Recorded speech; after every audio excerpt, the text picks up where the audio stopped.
Imagínate vivir en un lugar donde la noche no trae descanso, sino una extraña inquietud. Un pueblo pequeño, de esos perdidos en el mapa, donde las calles son de tierra y los faroles apenas parpadean con su luz amarilla. Aquí, después de las 9, el mundo se apaga. O al menos, eso es lo que parece. No es por los peligros que conoces, no. Es por algo más antiguo. Es por las huellas. Cada mañana, sin falta, la misma escena se repite. Aparecen huellas en el lodo, en el polvo del camino. Huellas pequeñas, diminutas, perfectamente formadas, como las de un bebé que apenas empieza a caminar. El problema, el verdadero problema, es que en este pueblo ya no viven niños. La escuela cerró hace años. Los jóvenes se fueron a la ciudad. Solo quedamos los viejos, los que recordamos cómo eran las cosas antes. Todo comenzó de manera silenciosa. Primero fue una sola casa, la de la señora Elvira, al final de la calle principal. Una mañana, al salir a barrer su casa, las vio. Un rastro de pisadas infantiles que salía del monte, cruzaba su jardín y se detenía justo frente a su puerta. Pensó que era una broma, quizás de algún nieto de visita en otro rancho. Pero al día siguiente, las huellas aparecieron en la casa de al lado, y al otro día, en la siguiente. En menos de una semana, todas las casas del pueblo amanecían marcadas. Eran siempre iguales. Huellas descalzas, con los dedos y el talón definidos, como si hubieran sido estampadas con un molde. Siempre empezaban en la espesura del monte y terminaban en el umbral de nuestras puertas, como si algo intentara entrar, o quizás, como si nos estuviera visitando. La inquietud se convirtió en miedo. Los perros, que antes ladraban por cualquier cosa, ahora pasaban las noches gimiendo bajo las camas, con el pelo erizado. Las gallinas en los corrales empezaron a aparecer muertas, sin una sola marca, simplemente sin vida. Y lo más extraño de todo, no se escuchaba nada, ni un llanto, ni una risa, solo el viento, y por la mañana, esas pisadas silenciosas. La curiosidad, a veces, es más fuerte que el miedo. Una tarde, harto de los susurros y las miradas asustadas, decidí que iba a seguir esas huellas hasta su origen. Esperé a que el sol estuviera alto, y me adentré en el monte, siguiendo el rastro que se perdía entre los árboles. Al principio era solo un par de huellas, pero a medida que avanzaba, se multiplicaban. De repente, había docenas, cientos de pisadas que se cruzaban, se superponían, como si una multitud de niños hubiera estado corriendo en todas direcciones. Creaban un caótico laberinto en el suelo del bosque, pero seguía sin escuchar nada. Ni el eco de una risa, ni el crujido de una rama, solo un silencio pesado, denso, que parecía absorber todos los sonidos. Fue entonces cuando llegué a un claro y lo que vi me heló la sangre. Esparcidos por el suelo, había juguetes viejos, un caballito de madera sin cabeza, muñecas de trapo con los ojos arrancados, carritos de metal oxidados, zapatos pequeños y gastados.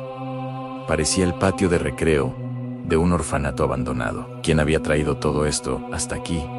¿Y por qué? Sentí una presencia, una mirada invisible sobre mi nuca. El aire se volvió frío de repente, y un escalofrío me recorrió la espalda. Mientras retrocedía lentamente, sentí que algo suave, casi imperceptible, rozaba mis pantalones. Bajé la vista de golpe, pero no había nada, solo mis propios pies, y el rastro de las huellas diminutas que parecían burlarse de mí. Salí del bosque tan rápido como pude, con el corazón martillando en mi pecho. Los días siguientes, el miedo en el pueblo creció. Las huellas no desaparecieron, pero algo cambió. Ya no se detenían en nuestras puertas. Ahora, el rastro seguía de largo. Atravesaba el pueblo y se dirigía hacia el viejo cementerio en la colina. El velador, un hombre curtido por años de soledad y espantos, nos lo confirmó.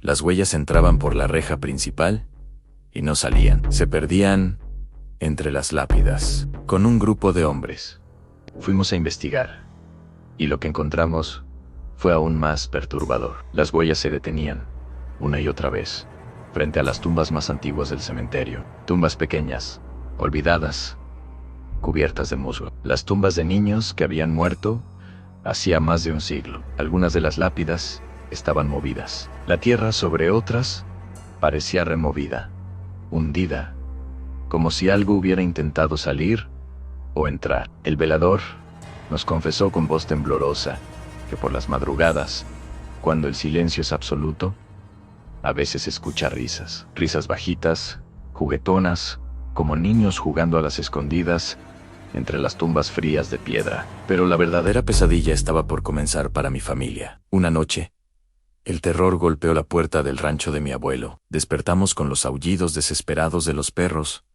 que se habían escondido debajo de la casa. Al salir, encontramos a todas las gallinas muertas en el corral, y por toda la casa, por el patio, el porche, e incluso, dentro de la cocina, había huellas de lodo, pequeñas, como siempre, pero esta vez, algunas parecían extrañas, como si lo que caminara no lo hiciera del todo erguido, como si a veces se apoyara en las manos. Mi abuelo, un hombre que rara vez mostraba miedo, miró las huellas con los ojos muy abiertos, inspeccionó el suelo, la casa, el corral.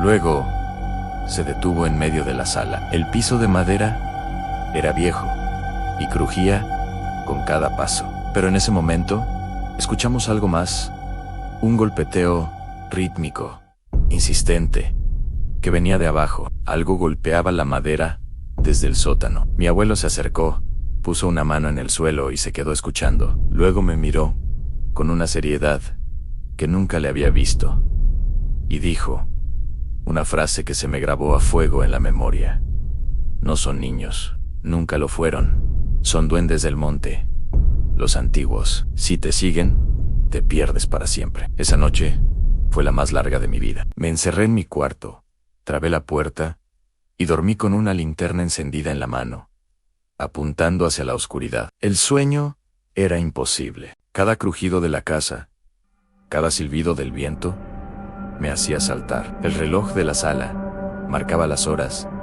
con una lentitud agónica. Y de pronto, después de las 3 de la madrugada, lo escuché. Pasos, pequeños, rápidos, correteando justo afuera de mi ventana. Luego, el sonido se movió. Estaba dentro de la casa. Eran muchos. Sonaban como manos y pies, corriendo a una velocidad inhumana, dando vueltas y vueltas alrededor de mi cama. El terror me paralizó. No me atrevía a abrir los ojos. No quería mirar. Solo podía escuchar ese correteo infernal, cada vez más cerca. Sentí el colchón hundirse ligeramente a los pies de la cama, como si un peso pequeño se hubiera subido. Y entonces, un escalofrío inundó mi cuerpo. Algo húmedo, frío y áspero tocó mi pie. Un toque fugaz, pero inconfundible. Aguanté la respiración, esperando lo peor. Pero después de ese contacto, solo hubo silencio. No me moví hasta que los primeros rayos del sol se colaron por la ventana. Cuando por fin tuve el valor de levantarme, vi el cuarto.